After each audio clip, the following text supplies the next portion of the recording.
Turpin mum sold to paedophile. The sister of House of Horrors mum Louise Turpin has claimed their mum let a rich paedophile sexually abuse them as kids in exchange for cash. Louise, 49, and husband David, 56, shocked the world when police allegedly found their kids, aged between 2 and 29, emaciated and shackled to their beds. As the sick pair await trial, Miss Turpin's younger sister Teresa Robinette lifts the lid on a dark secret which has plagued their family for years. In sensational new claims, Ms. Robinette, 37, says she and Louise were themselves victims of systematic sexual abuse as children. She claims their late mother, Phyllis Robinette, not only knew about the alleged abuse but also masterminded it. Speaking exclusively to The Sun, Ms. Robinette said, "Our mum should have been protecting us, but she sold us to a wealthy paedophile.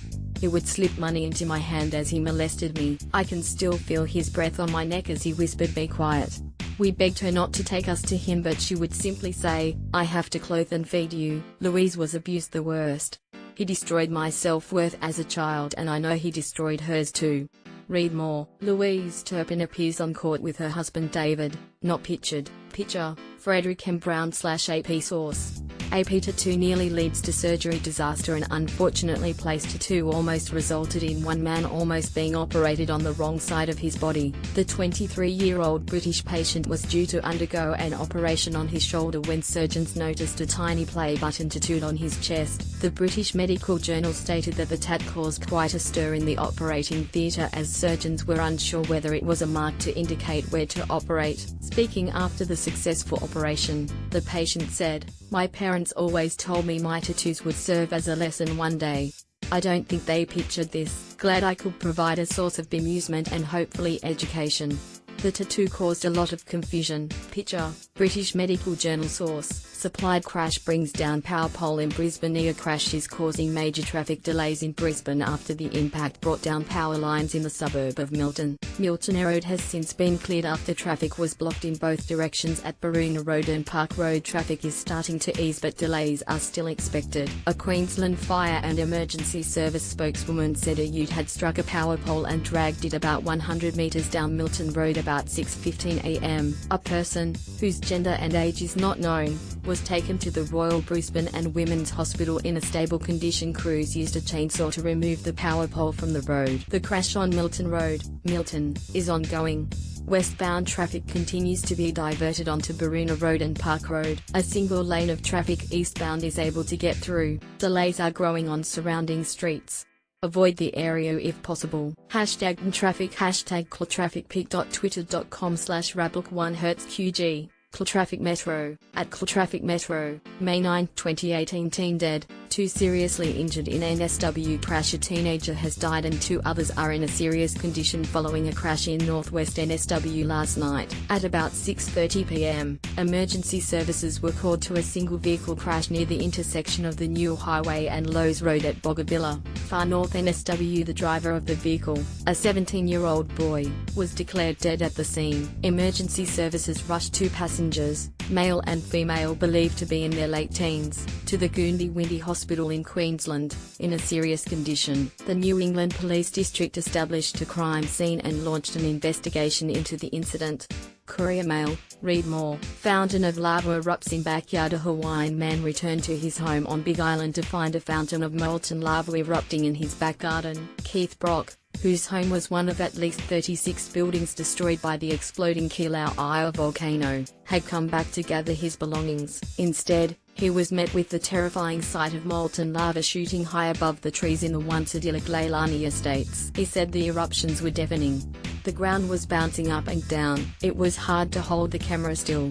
Brock was one of around 1,700 forced from their homes as lava poured from cracks in the ground, made worse by a 6.9 magnitude earthquake on Friday. Dramatic images showed moving walls of lava destroying everything in their path and 2 new fissures releasing toxic gases into the air. Emergency crews have ordered Hawaii residents to leave their homes almost a week after Kilauea started erupting. Those in the Lanapuna Gardens neighborhood were told there was immediate danger, though no deaths have been reported. Kilauea started spewing fountains of lava as high as 90 meters into the air on Thursday.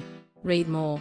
Hashtag new hashtag video just into our newsroom from Keith Brock shows hashtag lava gushing from a fissure in the backyard of a Leilani Estates home. Hashtag KeeLauIapic.twitter.com/Nick Woosvar, Alison Blair, at Alison Blair. May 8, 2018 4-year-old boy handles rifle in disgusting video. A video of a 4-year-old boy cocking, reloading and pulling the trigger on a rifle at an NRA convention has sparked a major online feud. The vision was uploaded to Twitter by gun enthusiast Kendall Jones, along with the caption, "This video is incredible.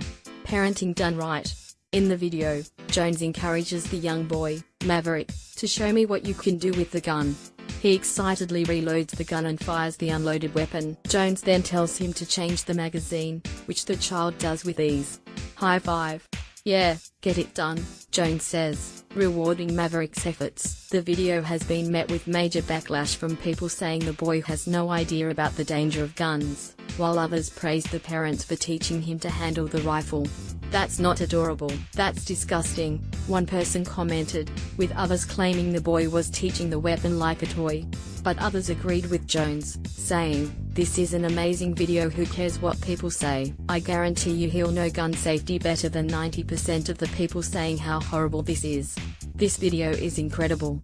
Parenting done right, USA, pic.twitter.com/Falu31DHF, Kendall Jones, at _Kendall Jones _, May 5, 2018 Toddlers killed more Americans than terrorists, Snopes, 1 week in April, 4 toddlers shot and killed themselves, 2017, NEAT. https://t.co/OMTNLTE American toddlers are still shooting people on a weekly basis this year, 2017 WEPO, https://t.co/L8x7 uklpic.twitter.com/CQH8L4MJTR, Anti-Semite, at Tristan Shouts. May 6, 2018 Bob Hawke leaves hospital after fall. Former Prime Minister Bob Hawke has been discharged from hospital after being checked for any problems after he reportedly had a fall. The 88-year-old spent several days undergoing tests in Sydney's Royal North Shore Hospital after he was admitted on Saturday.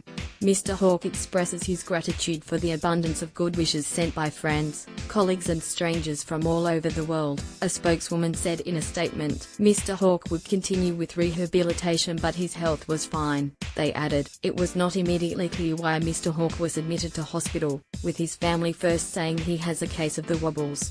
His daughter, Sue Peters Hawke, shed more light on the concerns.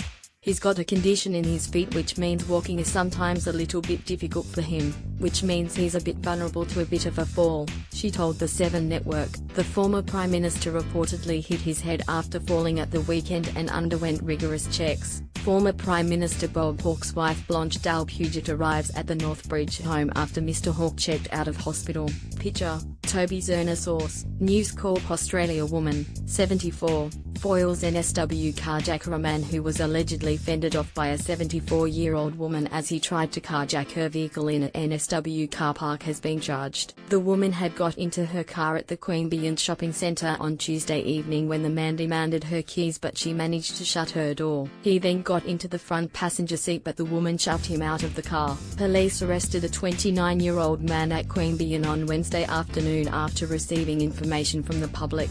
He's been charged and will face Queanbeyan local court on Thursday.